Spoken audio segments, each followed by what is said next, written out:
Bienvenue au podcast Chanter ma vie.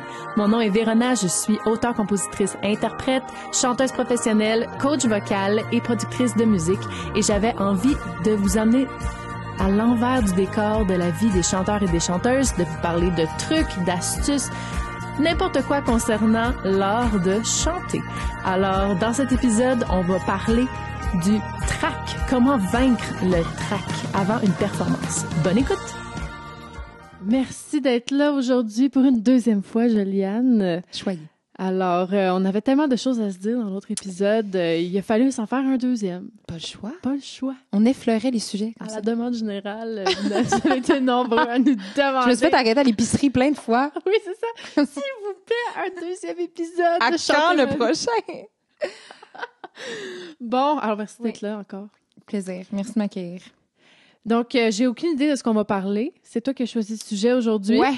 Ouais, là, j'ai été vraiment égocentrique. En fait, j'étais comme, moi, je me fais un coaching privé devant public Bon, aujourd'hui. c'est correct. C'est quelque chose que, c'est ça, qu'on travaille pas derrière un piano, mais c'est quelque chose que j'ai besoin de travailler, qui est peut-être un frein pour plusieurs autres personnes, j'ose croire. J'espère que je suis pas la seule. C'est ce qu'on appelle en anglais le stage fright. Donc, Ouais. la peur de performance, la pression, le stress de performance qui vient avec le chant. Et personnellement, c'est ce que je trouve vraiment le plus difficile. Okay. Comme je compose mes tracks, je les fais chez moi, ça va bien. Même là, je te dis, à la limite, juste je me filme, ça marche plus. Ouais. Quelqu'un me regarde, même si c'est mes grands-parents, les personnes les plus sweet au monde. Genre, Shout-out. shout-out de mes grands-parents. Je suis chanceuse de les avoir encore. Oui. Même si c'est eux, je sais pas qu'est-ce qui se passe, mais ma voix, ça se contrôle plus, ça se gère plus. Et ça a un gros impact sur ma voix. C'est différent, par exemple, tu sais, quand j'animais à la radio, j'avais un peu un stress qui est très différent parce que ça m'empêche pas de parler. On me voit pas à la radio. Fait que je le vivais de façon très différente. Ce stress-là, dans différents domaines, en animation, même sur un stage, je me coupe pas de la même manière parce que là, on dirait que ton outil est vulnérable, genre. Ouais. Puis aussitôt qu'il y a ce stress-là, ça impacte comment tu sonnes. Ouais, puis je suis comme « help me Help me. ». J'ai besoin Quoi d'aide. faire? Quoi faire? Ouais. Une grosse C'est question. une grosse question. À combien de spectacles t'as fait dans ta vie? Combien Trop de... peu. C'est ça. Mais mettons, tu les comptes. Tu essaies de t'en rappeler le plus possible.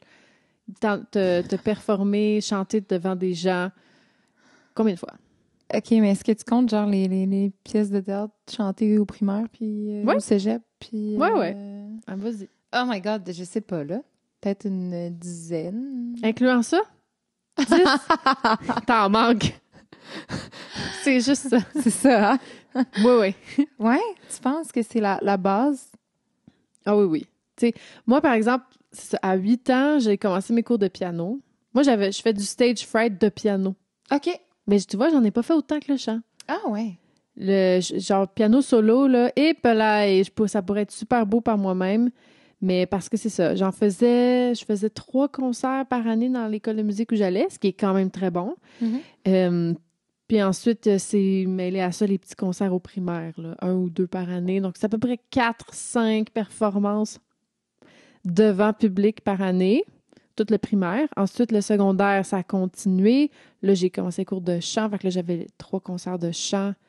Après, les concentrations de musique. Donc, j'en avais encore 4-5, mais veux pas, pendant primaire, secondaire, on peut se dire, j'ai commencé en 2e année, donc c'est comme 50, là. Je suis arrivée au cégep, j'avais déjà fait 50 spectacles. Ouais. C'est niaiseux, là. Même si c'est des petits spectacles, c'est quand même 50. Puis est-ce que tu dirais que c'est que ça pas ça te brise? Mais oui, parce que Ça te casse. tout m'est arrivé. Ma voix a craqué, ma voix, j'ai oublié mes paroles. Tu sais, je veux dire, tout va t'arriver. Ouais. Tout va t'arriver. Puis, si ça t'arrive, c'est ça, c'est que il faut que tu continues. Survis après, fait que tu te passes rends au compte travers. Exactement. on peut s'en remettre. On peut s'en remettre. Penses-tu que dans le fond, il y a une grosse partie qui est de dédramatiser Ben oui. l'erreur ou le... Ben oui. Puis, quand tu vois, par exemple, à un moment donné, il y avait des... Oh mon Dieu, Christina Aguilera a fait un canard, tu sais, quand ta voix, elle craque. Mhm. OK, on va-tu commencer à se dire que Christina Aguilera, c'est une mauvaise chanteuse parce que ça y est arrivé, mettons, un truc super médiatisé, des millions de gens qui l'écoutent à télé. Tu sais, elle n'a pas dû être contente, mais elle a quand même continué sa carrière. Oui, ben oui. Puis c'est aussi pour ça, mais en même temps, elle chante pour vrai. Tu sais, c'est comme, tu sais quoi, tu sais, en ce moment, il y a tellement de gens qui font du lip-sync, il y a tellement de gens qui utilisent Autotune pour être sur la note live que comme au moins, si toi, tu as fait une erreur puis que c'est un petit peu pas parfait, tu sais, oh, cette note-là est un petit peu en dessous, c'est un petit peu trop aigu, c'est un petit peu trop grave, ou oh, mon vibrato n'était pas tout à fait... mais au moins, t'as pas triché. Mm-hmm. Tu sais, fait qu'il faut aussi que tu... Hein? faut arrêter d'être trop dur, je sais qu'il y a mais... une grosse partie qui est vraiment psychologique. Oui, puis il y a beaucoup de gens qui trichent aussi dans l'industrie, c'est ça l'affaire. Fait que là, on a ce standard-là de... Ça sonne comme à la radio, puis finalement, ils font du lip-sync. Est-ce que c'est vrai? Je me rappelle avoir entendu parler du gant d'Ariana Grande, genre? Non? OK. Le gant? J'ai pas entendu parler de ça. C'est une théorie peut-être de conspiration sur le web. Qu'elle a comme un gant qui fait un effet d'autotune, qu'elle prendrait son mic, mais c'est peut-être pas vrai. Je me demandais si tu savais ça. On va couper ça au montage. Il n'y a pas de source jamais là-dessus. Je voulais savoir. Okay. I don't know. Mais intéressant. Fait que ça pour dire, tu sais, si toi, tu as juste 10 expériences, il t'en manque. Tu sais, je te ferais... c'est ça. Mettons, tu te disais, OK, je vais aller 3 fois par semaine à des open mic, fois 50 semaines. Ah, tiens donc, à la fin de ton année, tu en as 100, 120, 150. Disons que tu n'as jamais skippé. Ouais. Oh, là, ça va faire une différence dans 2-3 ans, là. Vraiment. Ouais, vraiment. C'est vraiment juste... C'est la théorie du 10 000 heures. Ouais. La théorie practice makes perfect. Quand je suis allée en Asie puis que j'ai fait mon 3 mois, c'était 6 spectacles par semaine de 3 heures. On parle pas de 2 tunes dans un open mic, là. C'est 3 heures chaque soir, 6 soirs semaine pendant 3 mois. Je sortais du cégep, là, mais parce qu'au cégep, on avait juste fait tu fais un show à Noël puis tu fais un show en mai. T'sais, là aussi, on n'a pas assez d'expérience, je trouve. Peut-être quelques spectacles dans des bars ici. Le fait que tu en avais beaucoup avant a aidé. Oui, ça l'a aidé. Oui, c'est ça. Tu essaies d'en faire le plus possible pendant que tu es à l'école, mais il y a tellement d'affaires que tu n'en fais pas tant que ça. Fait que moi, c'est ça que je trouvais qui manquait. Puis là, boum, en 3 mois, j'en ai 80. Tu reviens, là, t'as un petit 3 mois de même, là, t'es pas la même personne. Ouais. Pas la même performer. Ouais, c'est clair. C'est clair. Moi, avant, j'étais pas capable d'animer. Ah! Avant ce contrat-là, moi, j'arrivais, je faisais ma chanson, mais il fallait me présenter, hein, parce que moi, j'allais pas dire un mot, là. OK. Non. Ça avait plus peur de parler que de chanter. Ouais, vraiment. Ouais, on a toutes nos zones d'insécurité. Puis là, quand t'es là-bas, puis les gens t'écoutent pas, puis t'es comme, hey, écoutez-moi, faut que tu pognes des petites blagues, faut que tu commences à jaser. Crowd work. Du crowd work, ouais. Exact. Puis si tu chantes, c'est tout doux, puis là, ils t'écoutent pas. OK, mais je vais chanter plus fort, vous allez arrêter de parler, vous allez écouter. T'as appris à t'affirmer dans ta voix encore plus. À un moment donné, Seigneur, je chantais I Will Survive, ça table où est-ce qu'ils servait le champagne, là. Je montais sa table avec mon micro sans fil, puis là, c'était... OK, mais après ça, je comprends. Tu peux plus avoir peur, là. Mais non. C'était sur une table, genre debout, juste comme... genre, c'est comme... Après ça, ouais. Je comprends qu'un open mic, t'es genre... Ouais, c'est comme trop... tu travailles pas ta crowd pour vrai, là, tu sais... Ces spectacles-là, c'était comme, OK, on a 3 heures à chaque heure, puis on avait comme... Pas des quotas, mais on avait le petit stress du bar que les gens devaient rester, devaient consommer la rétention. Donc, s'ils partaient, on n'était pas assez bonnes. Donc, fallait peur de plus avoir c'est vraiment comme une business, là. À un moment donné, c'est comme tu veux garder ton monde, puis... tu te donnes. C'est ça, il faut que tu te donnes vraiment. Fait que là, si ta voix à casse, c'est pas grave. On n'a pas le temps de faire comme « Oh non, j'ai manqué ma note. » Le show n'est pas fini, là. Fait que tu passes par-dessus ça. Parce que là, j'essaie de me dire, tu sais, oui, à la longue de le faire. Par contre, tu sais, je me dis, si... Parce que, je veux dire, l'intensité de mon blocage, c'est vraiment fort. Dans le sens où, comme ça change, ben tu l'as vu, là, ça change mon vibrato. Je l'appelle Henri, mon vibrato sous stress. Totalement différent de celui que... Il y en a qui font des grandes carrières avec un vibrato comme Henri. Non, mais c'est que ma voix devient la voix de quelqu'un d'autre. Non, mais dans le sens où ça change beaucoup. Ouais. Puis c'est épeurant d'aller se lancer dans en faire plein avec quelque chose qui est aussi... que j'ai l'impression qu'il est fragile. Ouais. Est-ce que tu penses qu'il y a des trucs que je peux en amont pour aller me permettre, me sécuriser à faire ces gigs-là, me renforcer. Je sais qu'il y a du travail vraiment psychologique, des dédramatisations, de visualisation peut-être. Ben, moi, je te dirais, par exemple, dans les cours de chant, si, mettons, on se fait ton setlist de ton spectacle. OK, ça, c'est tes chansons. Prends des chansons que tu es déjà confortable. Tu sais, va pas te donner un défi. Moi, je faisais ça, là. Je me donnais des tunes, je n'étais pas capable, mais je disais, vu que j'ai un spectacle, il va falloir que je sois capable. À ne pas faire, nécessairement. Mais c'est correct quand t'as 20 ans puis que personne ne connaît ton nom parce que t'es dans tes plans. Mais je mettais des tunes beaucoup trop difficiles juste pour un défi. Mais moi, maintenant, avec le recul, ce que je ferais, c'est graduellement augmenter la difficulté de ton répertoire, mais commence par des chansons que t'es vraiment à l'aise. Tu pourrais être malade, presque plus de voix, puis tu vas quand même te rendre à la note. OK? Donne-toi peut-être pas tout de suite des bonbons, des chansons bonbons, sans trouver puis les solidifier. Exact. Solidifier-les, puis dans le cours, nous, on se donnera des tunes vraiment tough. Ouais. Puis les vocalises, les exercices, on va te stretcher à fond la caisse. Mais tu n'auras pas besoin de ces notes-là dans tes tunes bonbons. Ouais. Tu comprends? Fait que si tu fais ton travail chez vous, quand tu n'es pas stressé, tu stretches ton registre, tu fais des chansons, des power ballades avec on travaille ton vibrato full contrôlé, des notes longues, mais dans ton spectacle, pour l'instant, pendant quelques semaines, quelques mois, tu les fais pas, ces tunes-là, tout de suite. Puis là, il y en a une que t'es comme, hey, elle était dure, mais 3 mois plus tard, elle est rendue vraiment facile. Puis là, veux pas, ça joue sur ta confiance aussi, parce que plus que tu sens que ton outil est fort, plus que tu as confiance un peu, mais aussi plus que l'impact du stress doit avoir un impact qui est un peu moindre quand même. Ben oui, parce que si tu fais juste des chansons que tu es confortable dans le spectacle, il n'y a pas beaucoup de risques, là. Ouais, c'est ça. Moi, c'est comme quand je fais du jazz, là. C'est ta zone de confort, c'est mes grosses gigs bonbons, là. Tu sais, quand on m'engage pour des 5 à 7 ou des trucs cocktails, je pratique pas. Je pratique même pas. Tu sais, quand ta zone de confort, c'est l'impro. Ouais, c'est ça. C'est l'improvisation. Non, mais c'est juste, je les connais toutes. Puis en plus, souvent, ces spectacles-là, c'est de la musique d'ambiance. Fait que tu peux avoir tes paroles. Tu n'as pas besoin d'apprendre par cœur. Si j'avais à les apprendre par cœur, oui, là, j'ai pratiquerais. Moi, le par cœur, ça, c'est mon talon d'Achille. Ouais. Mais, oh my God. Ouais. Puis, c'est long. Comme ça rentre tout seul, puis t'es... Non, c'est ma difficulté. Ah, oui, ton talon d'Achille. Oui, ta faiblesse. Ma faiblesse, ouais, vraiment. Fait que ça prend un bon... mais là, j'ai plein de techniques pour aller plus vite. Mais bref. Fait que, si tu te faisais... OK, je me prépare un set de 20 minutes, tu sais, une genre de première partie d'artiste. Tu dis, OK, tu feras ma première partie. Projet à venir. Fait que, tu sais, 20 minutes, juste tes chansons vraiment bébés, mais dans le cours, on les pratique pas nécessairement. Tu les pratiques par toi-même. Nous, on va faire des tunes vraiment dures, des tunes défis, là.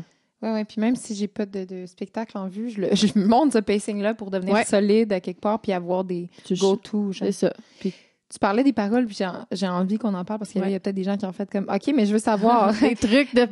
Parce que veux pas, c'est sûr que ça aide à combattre le stage fright. Si tu te sens quand même solide dans ton apprentissage, puis tu as l'impression de les connaître. Là. Oui.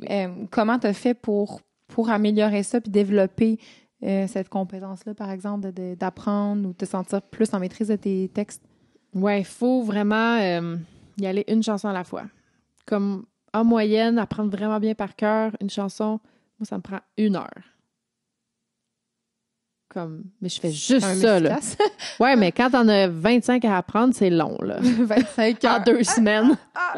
Ouais, puis là, ça s'accumule. Puis là, t'es encore en train d'avoir l'autre, de digérer l'autre d'avant, là. Fait que... Ouais. Mais moi, c'est ça. C'est aussi practice makes perfect, là. Avant, soit primaire, secondaire, cégep, j'avais 5 chansons par 6 mois à apprendre par cœur. Parce qu'on les travaille vraiment, tu sais, comme on fait en cours. Puis c'est correct de faire ça, on les travaille en détail, nanana. Mais c'est sûr qu'après, tu la connais naturellement par cœur. Mais là, après, tu as un contrat. Hey, je t'engage 3 heures de show, voici les tunes, c'est par cœur. Parce que les chanteurs, faut danser en même temps, on ne veut pas avoir nos paroles dans le visage. Oh là, c'est dur. C'est dur. J'ai un grand talent pour inventer des mots. Oui, l'impro. Sur le spot. Oui, l'impro, ça m'a sauvé tellement. Ça t'a sauvé. Mais mettons, blague à part, si vraiment il faut apprendre les paroles par cœur, un paragraphe. Si vous n'êtes pas pressé, là, s'il y en a juste une, là, par exemple, je sais pas, tu as une chanson la semaine prochaine à apprendre par cœur, un paragraphe par jour.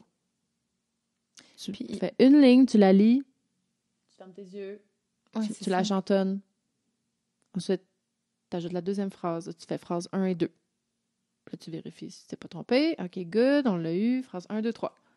OK, comme avec... Après, 1, 2, 3. Fait que tu ajoutes tout le temps. On ajoute tout le temps une de plus, une de plus, une de C'est ça. plus. Puis là, quand tu as ton paragraphe, ben là, tu le fais plusieurs fois. Moi, je fais ça, pas de musique, là, a cappella. OK. Juste... Fait que tu peux le faire vraiment. En rajoutant une phrase. C'est ça. Si la tune est trop aiguë puis qu'elle te challengerait déjà vocalement, Ouais. elle te demanderait beaucoup d'énergie, fais-la plus grave, fais-la douce, fais-la ou bien fais-la en voix de tête, tu sais, fais-la très douce. Là, on pratique à pas. l'italienne. Oui, c'est bon, c'est ça, exactement une pratique à l'italienne. Juste pour enchaîner. Je pense aussi que je pense que c'est toi qui m'avais dit ça, mais aussi d'annoter ou d'écrire. Moi, je fais pas ça, c'est pas moi qui te dis C'est ça. toi, Mais ok. je sais qu'il y en a beaucoup qui écrivent leurs paroles. Toi, ça t'a pas aidé? Non. Ben, je suis trop paresseuse, je pense. Je l'ai pas fait. Je suis pas paresseuse, mais je suis pas très papier-crayon, moi. Ah, OK.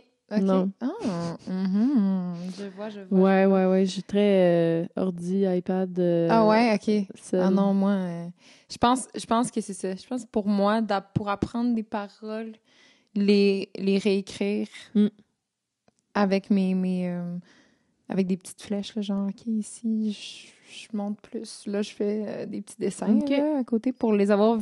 Si t'as une mémoire visuelle, j'imagine qu'avec des petits dessins, ça peut être un truc. Bon, en tout cas, Ouais, c'est un c'est truc ça. pour Moi, je sais que j'ai pour les vraiment une mots. mémoire auditive et non pas OK. visuelle. OK, non, moi, c'est ça. J'aime bien avoir des petits Ben, schémas. Fait que, tu sais, c'est ça. Mon truc, c'est une technique, mais à un moment donné, Mais j'aime ça, connaître le tien. tu l'essayes, mais tu sais, ça pourrait être la même chose. Tu la lis, tu la chantonnes, tu écris la première phrase. Ouais. Puis tu essaies de, OK, je vais écrire la phrase 1 et la 2. Après, OK, je vais écrire la phrase 1, Ouais, 2, c'est 3. ça. Après, juste y aller graduellement. Puis là, tu dors là-dessus. Le lendemain, tu révises ton paragraphe, puis tu rajoutes un autre. Puis à un moment donné, les chansons, il n'y en a pas tant que ça. Là. Il y a couplet, pré-refrain, refrain, il revient 3 fois. Le pré-refrain souvent revient. Fait que t'as comme 2, 3. T'as le bridge. Mettons, t'as 4, 5 paragraphes différents à apprendre. Le pire, c'est le country. Oh mon Dieu, j'ai eu un contrat de country. Moi, je chante pas de country à la base, mais là, j'ai dépanné un band dans un hommage Shania Twain cet été. Ouh! Et country, genre premier set, c'était Shania Twain, puis deuxième set, c'était du New Country. Et là, il y en a des paroles là-dedans. Wouhou! C'est des histoires, ça arrête plus, ça finit plus. Ça, c'est dur. Ça, c'est le par cœur le plus dur, mais du pop, habituellement, c'est pas très... Il y a de la répétition, ça T'as aide. beaucoup de Ça fait du répétition. bien, tu sais, une petite béquille. Puis ce qui est cool aussi, c'est quand on fait des covers, tu peux toujours décider un peu quelle forme tu veux garder, comment tu veux la twister, comment tu la... Ça dépend dans quel band que t'es. là. Ouais, j'avoue. Si c'est ton propre spectacle, oui, tu fais tes arrangements, mais la majorité des groupes de cover que j'ai été, c'est comme... On le fait... Exactement la même As is, forme. là, ouais. Pareil.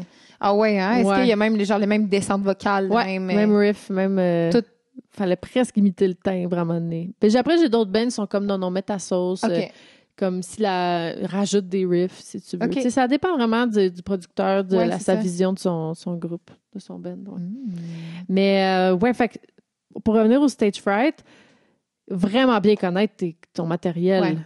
Ben oui.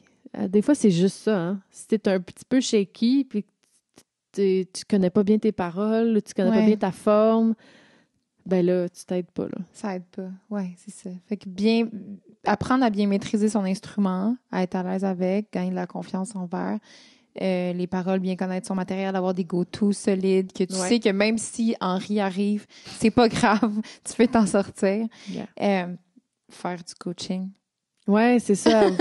Prendre un coach. Ouais, Et beaucoup de travail sur soi-même, sur sa confiance, ses insécurités. Mais, puis ce que tu fais, même si ça te stresse, continue de le faire, de te filmer chez toi. C'est vraiment bon. Ouais. C'est vraiment une bonne pratique. Si tu peux pas avoir des spectacles, tu peux pas faire 80 spectacles en 3 mois, là. Ouais. Ben, fais-le chez vous, vraiment, comme tu te filmes. À chaque jour, tu pratiques. OK, mais là, je fais une toune, puis là, tu la fais par cœur, tu mets ton sel, un trépied, tu te filmes, puis là, c'est ça, il y a le stress de comme, oh, OK, après, faut que tu te regardes. Puis moi, j'ai fait ça beaucoup au secondaire, puis au cégep. J'avais une petite main morte. Je savais pas quoi faire dans mes bras. Puis je tenais mon micro avec cette main-là, puis là, l'autre main, elle était comme... Ouais. Puis après, je me suis rendu compte, toutes les chanteuses avaient ça. On appelait la main de la chanteuse. C'était une petite main morte. Oui. Elle savait pas quoi faire d'elle. Puis, mais ça, tu le sais pas tant que tu te filmes pas. Fait que c'est en me filmant, j'ai remarqué, puis filme tes spectacles aussi. Tu sais, filme-toi chez vous, mais quand tu vas avoir, si tu vas à un open mic, vas-y avec quelqu'un, puis il faut qu'il filme ta perfo au micro ouvert. Puis donc, vraiment, de filmer, t'analyser. Moi, je fais ça encore, tout le temps. Si un spectacle, je me filme pas, je me sens pas bien. Je sais pas si j'ai bien fait ça. OK. Ah ouais. Ouais, moi, je suis dans Es-tu sévère avec toi-même après? Oui, mais moins qu'avant. Mais oui, je suis quand même sévère. Il faut que ce soit... Oh, OK. La note, il faut que ce soit... En plus, t'arrives quand même du classique, toi, à la base. Est-ce que tu penses que ça vient avec quand même un... Je sais pas. Mais moi, je suis très... je gossais tout le monde à l'école, là. Genre, j'avais pas 98 puis j'étais triste. OK. Là, les autres avaient de la misère à passer puis t'es comme... Tais-toi. Juste tais-toi. T'as appris à t'adoucir avec le temps. Oui, vraiment, parce que c'était désagréable. Mais c'est ça, mais je te l'avais dit un moment donné, j'étais comme, tu me parlais d'une certaine rigidité en toi, puis j'étais comme, mais je la sens pas. OK. Tu sais, je trouve que, en tout cas, bon, visiblement, t'en as fait du travail sur toi aussi. Je travaille sur moi-même. Oui, vraiment, parce que non, je croyais pas, j'étais très dure envers moi-même plus jeune, puis là, à un moment donné, tes faiblesses, ça devient tes forces. Faut apprendre ça aussi, mais ce sera le sujet d'un autre podcast. Prochain. Suivez. Comment avoir son son? Comment avoir une personnalité? Trouver sa voix. Oui, c'est vrai. Parce qu'à un moment donné, dans les bandes de cover aussi, on se perd à vouloir chanter toutes les chanteuses, tout le temps parfait, mais là, à un moment donné... parfaitement. Mais qui suis-je? Qui suis-je? Exact. Donc, dans le prochain épisode, on va s'en parler plus. Qui suis-je? Fait que ça te répond-tu, le stage fright? Oui, super. À un moment donné, c'est juste que t'en as juste fait 10. C'est pas assez, c'est ça, cher. Plus. Là, je dis 10. Je sais pas combien j'en ai fait pour vrai. Mais tu sais, moi, j'en ai à peu près fait 400. Ouais. Pour ça, à un moment donné, ouais. Mais c'est sûr que j'irais sur un plateau comme de télé. J'en ai pas fait autant. Tu vois, genre... Oui, il y aurait ça serait encore stressant. Mais je pense qu'il y a aussi la confiance de base dans notre outil. Je pense que ça a un impact parce que, tu sais, là, maintenant, veux pas, je repense à ça, tu faisais ça depuis que tu étais petite, puis j'imagine qu'on t'a quand même encouragé à un certain point. Oui. Puis admettons, c'est ça, là, je repense aussi à notre vécu par rapport à ça. Ouais. Puis là, je réalise à quel point, pour moi, dans le fond, c'est vraiment ma zone de vulnérabilité, un peu la voix, parce que c'est quelque chose que j'ai toujours voulu faire, mais que j'ai jamais senti qu'on m'encourageait ou qu'on me... Je t'encourage, moi. Peu. Alors, je m'excuse envers les quelques personnes qui m'ont... Il y en a d'autres qui m'ont un peu découragée, disons, avec le temps. En tout cas, vous autres, pas fin. Non, mais c'est pas ça. Mais c'est juste que c'est tellement vulnérabilisant, c'est tellement soi, tu sais, c'est pas... Je sais pas comment dire. Pour moi, c'est ma plus grande vulnérabilité. Fait que j'imagine que c'est pour ça aussi que c'est là, que c'est cette zone-là qui est attaquée par le stage fright le plus. Ouais. Mais dis-toi que la majorité du monde ont peur, puis c'est pour ça que c'est pas tout le monde qui est sur le stage, là. Fait que, tu sais, ça démontre une force de pouvoir y aller. Ouais. Puis tu vas ça inspire les autres à juste avoir plus confiance en soi. C'est beau, tout ça. C'est beau. Une belle fin. Quasiment cheesy, là, j'aime ça. Miam, miam, miam. Bon. Alors, on a terminé. Merci à toi. J'espère que ça va te motiver à faire plus de spectacles. Je commence maintenant. Non, oui. Okay. Bye. Bye.